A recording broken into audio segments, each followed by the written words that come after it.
Bonjour, eh bien nous commençons aujourd'hui notre premier cours sur le thème de Moshe dans la Bible et dans le Midrash, c'est-à-dire donc la tradition orale d'Israël.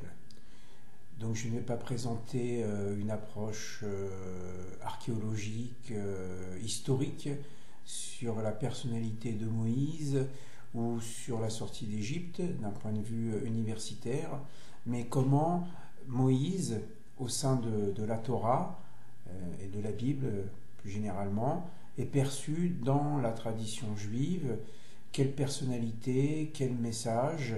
Voilà, c'est dans la cohérence du texte biblique que nous allons découvrir ce personnage.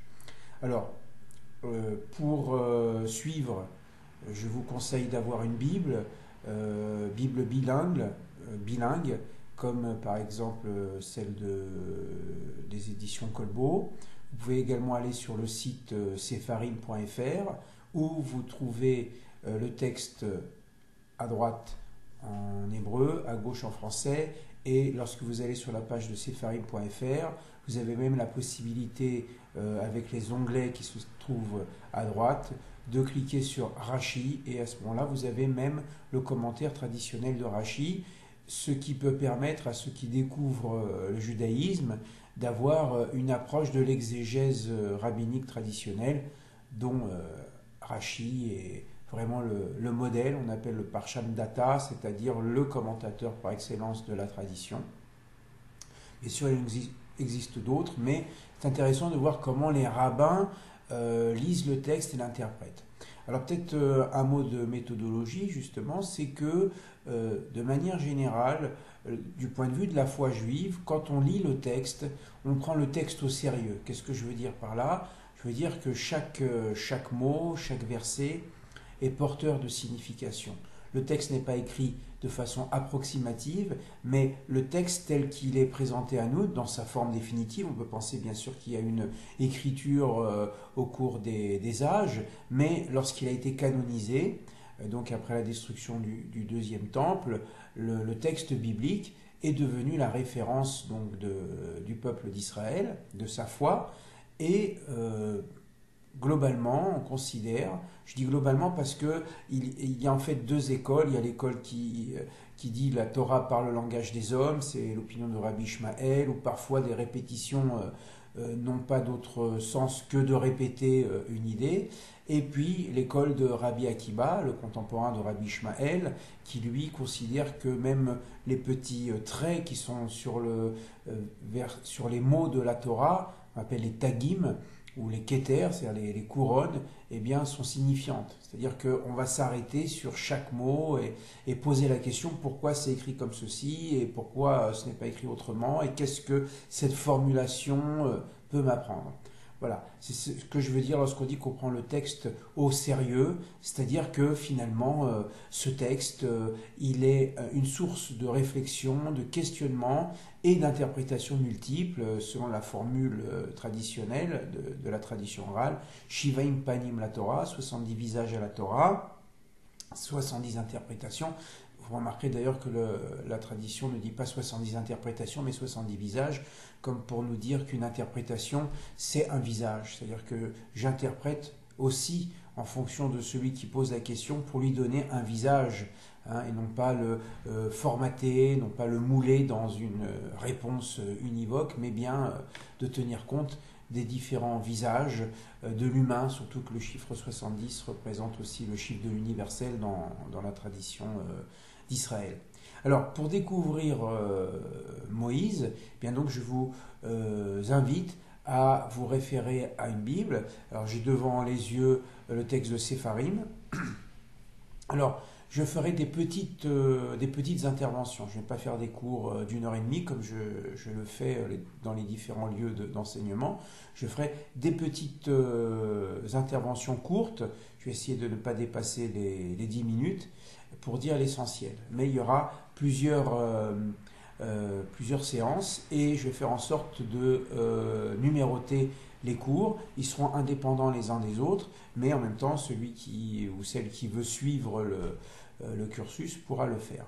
Voilà. Alors, on va commencer tout de suite par le début de l'Exode. Si on veut comprendre Moïse, il faut déjà comprendre le contexte historique tel que la Bible nous présente ce contexte historique de la naissance de Moïse. Moïse va naître à un moment donné, dans l'espace et dans le temps.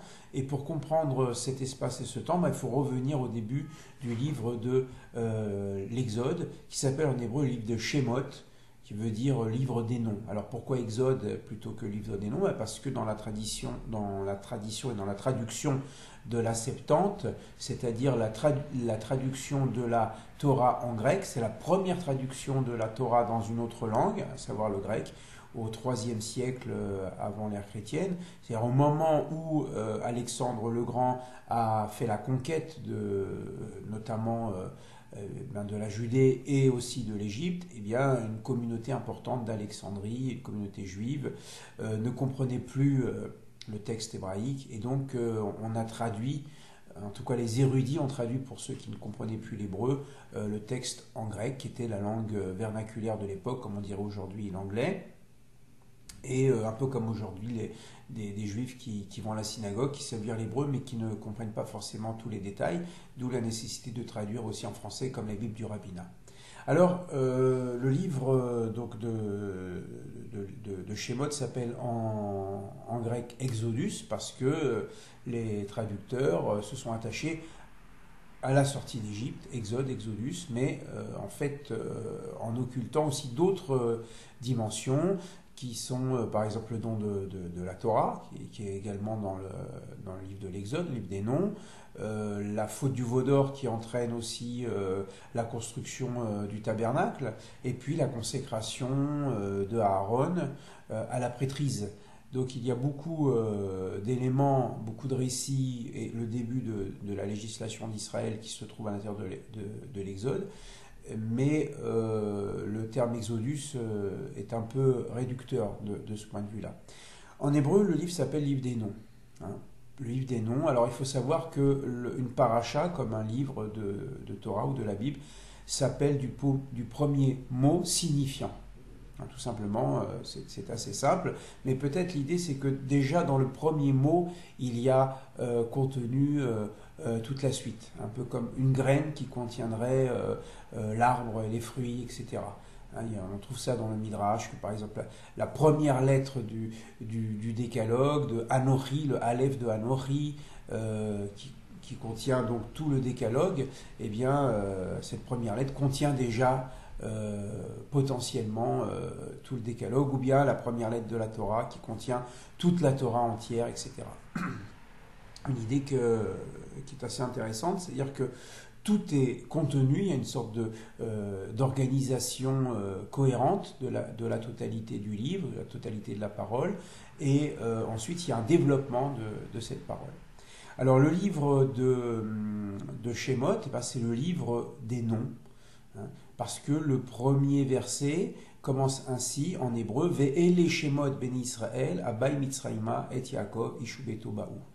Et voici les noms des enfants d'Israël venus vers l'Égypte avec Jacob, un homme et sa maison sont venus. J'essaie de traduire mot à mot et pas sur la traduction du rabbinat que vous avez dans l'équivalent de Sépharim dans la partie gauche. Et voici les noms. C'est-à-dire que les Hébreux sont des hommes du nom, hein, les hommes du Shem. Alors d'abord parce que les Hébreux descendent de Shem. Alors, vous vous rappelez que Noé a eu 3 fils, Shem, Ham et Japhet, qui signifient le nom, le chaud, le pulsionnel, et le beau, l'esthétique qui s'étend. Hein. Donc des noms hautement signifiants. Et donc Abraham, le premier Hébreu, descend de la lignée de Shem. Alors qu'est-ce que ça veut dire descendre de la lignée de Shem? C'est intéressant que Noé a donné comme nom à son premier fils nom. Voilà, comment tu t'appelleras? Tu t'appelleras nom, hein, comme un peu Ulysse qui dit je m'appelle personne devant le cyclope. Et donc la lignée des Sémites, dans laquelle se reconnaîtront également les chrétiens et les musulmans, eh bien c'est idéalement la reconnaissance du nom. De quel nom? À la fois le nom de Dieu, Dieu a un nom, comme on le verra dans le livre de l'Exode, mais aussi le nom des êtres et des choses. En fait, un sémite, c'est quelqu'un qui respecte le nom, qui respecte les êtres et les choses, en leur donnant le nom. Comme dit Edmond Jabès, le poète juif d'origine égyptienne, dit que les choses n'existent que parce qu'elles sont nommées. Et donc la nomination, c'est un peu l'esprit, si vous voulez, de la religion des Hébreux. Dieu a un nom, l'homme a un nom, c'est la dignité des êtres d'avoir des noms. Et les Hébreux donc, vont descendre avec cette foi dans ce Dieu qui a un nom, qui s'est révélé aux patriarches et qui a donné des noms aux éléments de la nature. Et voilà, ces noms des enfants d'Israël vont être répétés. Et voici les noms des enfants d'Israël qui sont descendus en Égypte avec Jacob et un homme et sa maison. Jacob a deux noms. Parfois il s'appelle Jacob, Yaakov en hébreu, le talonneux. Parfois il s'appelle Israël, le lutteur de Dieu. Et parce que ça fait référence en même temps à sa naissance, il tenait le talon de son frère Ésaü, et en même temps, c'est un lutteur de Dieu, où il va lutter d'une certaine manière avec lui-même pour grandir dans sa spiritualité, et donc on aura ce nom de Béné Israël, les enfants d'Israël, qui sont les descendants de Jacob Israël. Enfin, le dernier élément, c'est que ce verset commence par Véélé, et voici. Alors Rachi, dans un autre passage de la Torah, mais en fait c'est un enseignement de la tradition orale, du Midrash, dit la chose suivante, c'est une sorte de remarque d'écriture de la Torah. Quand un verset commence par « Élé, voici », il y a une rupture avec ce qui précède, et lorsqu'il y a « Véélé » avec la conjonction de coordination « et », qui est représentée par un vav, un trait qui relie en quelque sorte le ciel et la terre, eh bien il y a une continuité avec ce qui précède. Par exemple, dans la Genèse, il dit « Voici les engendrements des cieux et de la terre ». C'est-à-dire que d'abord, il y a l'action de Dieu, et puis, à un moment donné, il y a l'action de l'homme. C'est l'homme maintenant qui va prendre en charge ce que Dieu lui offre, c'est-à-dire le monde à parachever. Tandis qu'ici, nous n'avons pas « Élé Shemot », voici les noms, mais « Véélé Shemot » et voici les noms. Ça veut dire quoi ? Ça veut dire qu'il y a une continuité. C'est-à-dire le livre de la Genèse, qui est le livre de Bereshit, eh bien le livre des commencements, commencement du monde, commencement de l'humanité, commencement des peuples, commencement de l'identité d'Israël, avec les 3 patriarches et les 4 matriarches. Et à partir du livre de Shemot, on va passer des individualités, l'histoire individuelle d'une famille, d'un clan, et on va passer au stade du peuple d'Israël, Am Béné Israël. Voilà. Donc on pourrait dire Véélé, c'est le lien avec l'histoire originelle. Les Hébreux ont des ancêtres qui s'appellent Abraham, Isaac et Jacob, ce qui n'est pas dit d'ailleurs pour les autres nations. On dit à Babel, les peuples se sont dispersés rapidement. Donc on donne les noms des 70 peuples. J'ai parlé tout à l'heure 70, le chiffre symbolique de l'universel.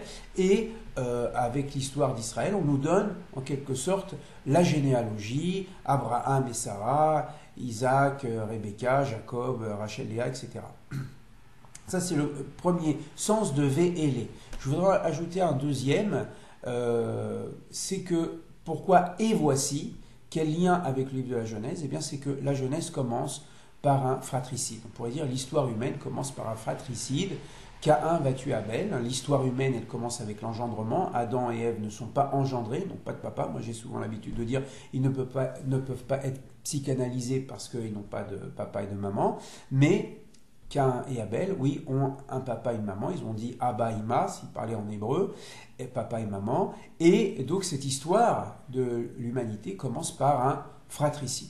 Et dans le livre de Shemot, on va retrouver cette thématique du fratricide, mais non pas interpersonnelle, mais on pourrait dire internationale, puisque d'une certaine manière, Caïn va être représenté par l'Égypte, et notamment Pharaon, et les Hébreux vont représenter Abel, dans la mesure où Moïse lui-même est un berger, exactement comme Abel. Voilà. Donc comme si la Torah veut également nous suggérer qu'il y a une continuité, c'est-à-dire comment sortir du fratricide pour arriver à la fraternité, que ce soit dans le rapport interpersonnel ou que ce soit dans le rapport entre les nations. Voilà, je m'arrêterai pour aujourd'hui. On se voit la prochaine fois. Shalom et à bientôt.